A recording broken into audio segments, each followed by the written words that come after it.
Quotations from myself, segment 95, quotation number 1099. Throughout human history, from the ancient to modern times, from east to west, there were always some people who would be so disgusted and so incapable to cope with what was going on around them that they would eventually choose to completely withdraw from their contemporary society, preferably to the places as far removed from it as possible in their particular circumstances. To achieve this goal, they would usually unite into a relatively small group of the like-minded individuals, for no matter how self-sufficient one is, it is hard to survive on one's own for a long time. Being invariably the refugee from the society based on inequality and oppression, for history has never known any other type, such groups quite naturally always try to establish some form of communal living with the commonly shared property, common work, common meals, and sometimes even common families. But the most prominent and the most important features common to all these groups were a strong belief that the world they have rejected and run away from because of its immorality, wickedness, and injustice have no right to exist and shall inevitably perish. This scatological view is vividly reflected in the frequent use by adherents of this group of such vague but terrifying concepts as apocalypse, end of times, the day of judgment, etc.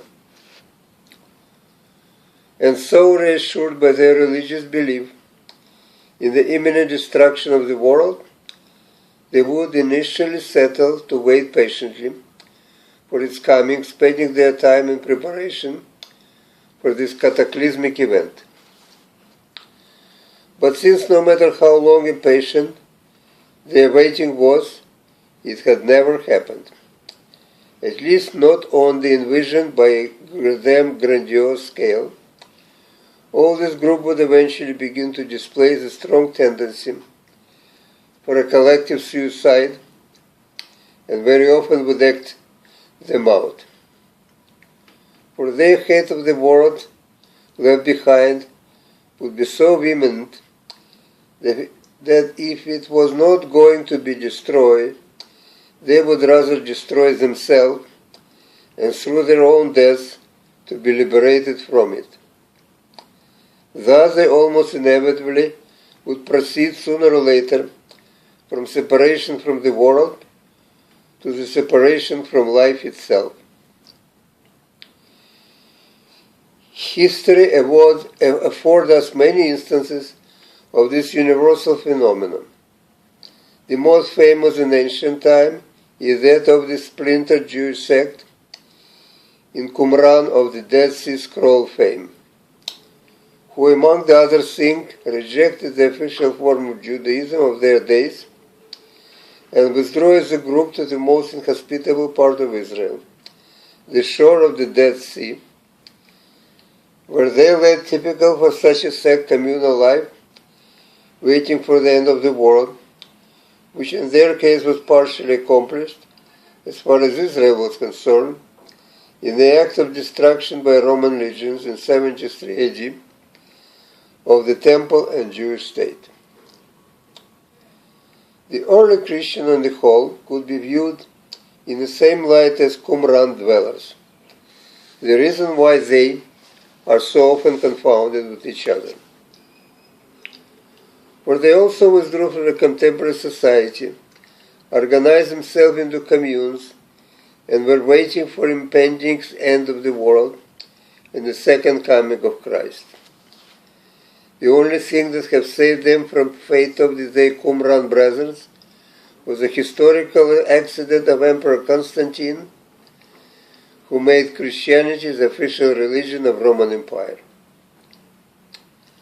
After that, most of the Christians were quite eager to return to the world of flesh, and despite the ostensible scriptural proclamation to the contrary, for centuries tried to rule it. Nevertheless, even in our times, as the tragic event of Jonestown mass murder-suicide or Branch Davidians perishing in fire had shown, there are still, as on a similar occasion in the past, living amongst us various group of people who find enough compelling reason to withdraw from the world at large, wait and wish and pray for its destruction, and in certain circumstances be ready to do the ultimate escape from it through personal death. Now, what conclusion could be made from all this? The first is that the humans are apparently the only animals we know, with the exception of the whales, who perhaps in their primordial longing to return to the place of their origin, the dry land, beach and die, that have suicide tendency. The second, that the social suicide in its various form, alienation, separation, withdrawal, etc., usually precedes and sometimes followed by the physical. Number 1103. We all have witnessed occasionally, and undoubtedly are guilty ourselves of similar offenses, people who suddenly would blow up at the slightest provocation, or have listened more than once to someone bitterly complaining about this thing totally insignificant by any objective standards. So how can we account for such seemingly illogical phenomena? The answer lies in understanding that the effect of pain, both physical and emotional, are like that of radiation, in a sense that they have a tendency to accumulate from month to month, from year to year, never really completely disappearing, but throughout our lives continuously adding up, almost from a moment we are born and utter the first cry. In the light of this, it should no longer surprise us when someone reacts with what seems at the moment as unduly excessive violence to some relatively minor irritant, or endlessly complains about rather mundane, even innocuous matters. For both the violence and complaints are in truth not the reaction to the immediate causes, but to the accumulated store of frustration and grievances. And what triggers the explosion here and now is but a spark which has ignited the powder keg, waiting for it for some time to go. And though the reason, if any, given by the offender for the outbursts and complaints often sounds trivial indeed, the emotions themselves should not, on this account, be easily dismissed as unfounded, but be treated instead as the outward manifestation of some accumulated, deep and long suppressed pain. And no human being, no matter how rich and successful he appears to be, is free or immune from it. I would go even so far as to claim that such accumulated pain is the main thing that unites all of us as members of one human race. 1106. The history of philosophy can be summarized in short as a seemingly endless succession of very intelligent men asking again and again the same few, and let's face it, rather foolish, as far as the real existence of the real men and women is concerned, questions, and wasting in the process theirs and everybody else's who had the misfortune to get caught in the seductive, intricate web of their almost infinite arguments' lives. 1107. How can man hope to find paradise when, wherever he goes, he carries hell within himself? For no matter how beautiful and peaceful a place was before he entered it, the demons dwelling in man's soul would take it over, turning the beauty into the ugliness and peace into war.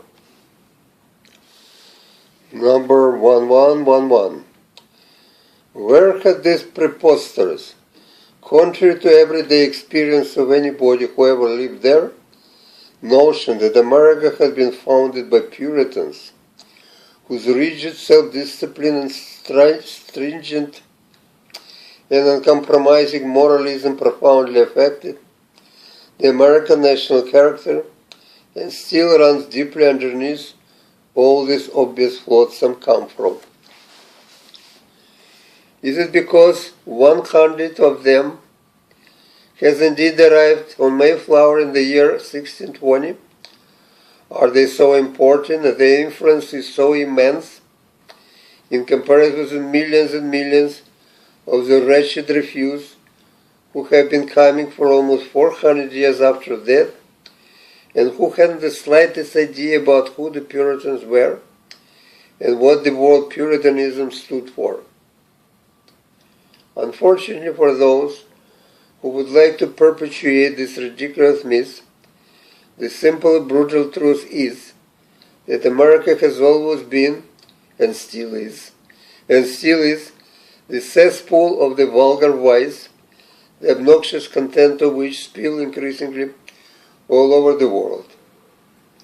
And the fact that every now and then a small minority of American citizens get outraged by some of the most revolting excesses of the American way of life testify not to their inbred neo-Puritanism, but to the quite natural human need to protect themselves against the complete degradation and insanity.